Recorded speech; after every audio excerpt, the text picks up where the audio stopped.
कि अगर धरातल पे समानता के लिए सबसे बड़ा संघर्ष अगर पूरे दुनिया में किसी ने किया होगा तो वो बाबा साहब ने किया है।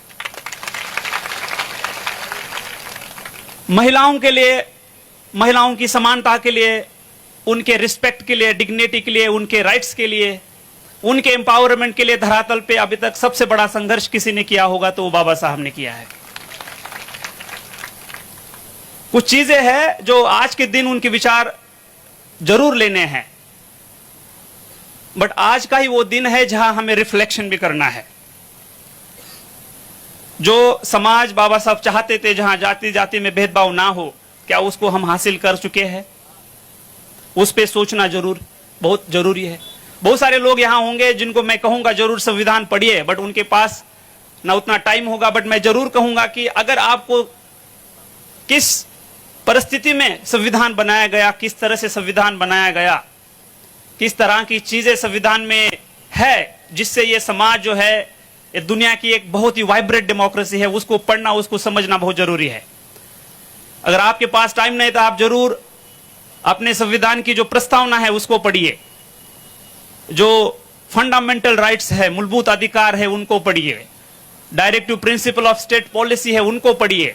आपको समझ में आएगा कि कितने मूलभूत अधिकार इस संविधान में बाबा साहब ने दिए हैं।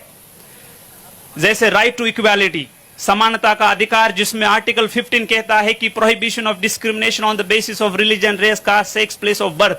मतलब आप किसी के साथ भी किसी चीज को लेकर भेदभाव नहीं कर सकते।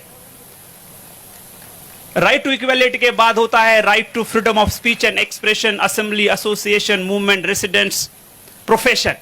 मतलब आपको अधिकार दिया है, आपको बोलने का अधिकार दिया है, बोलने की आजादी दी है, आपको ऑर्गेनाइजेशन, एसोसिएशन फ्रेम करने की आजादी दी है। ये बहुत ही मूलभूत और फंडामेंटल चीजें हैं जो समाज में अगर कोई कम्युनिटी है या कोई समाज में व्यक्ति है, उसकी जो राइट्स है, उसका जो एक डिग्निटी है, उसकी जो लाइफ है, उसके लिए बहुत जरूरी है करेगा। आर्टिकल 23 और आर्टिकल 24 जब पढ़ेंगे आपको तो समझ में आएगा। उसके बाद है right to freedom of religion, अपने अधिकार से वो अगर चाहे किसी रिलीजन को वो चूज कर सकता है। उसके बाद है cultural and educational right, minority जो है उनके लिए एजुकेशन के अधिकार किस तरह से है, जो कल्चरल लिंग्विस्टिक माइनॉरिटी है, भाषा वाली माइनॉरिटी है, उनको किस तरह से प्रोटेक्ट किया है। उसके बाद है article 32, right against constitutional remedies, right. तो ये जो बहुत मूलभूत और फंडामेंटल अधिकार है जो संविधान में दिए हैं, जो संविधान की अगर प्रस्तावना आप देखोगे तो उसमें कहा है कि we the people of India having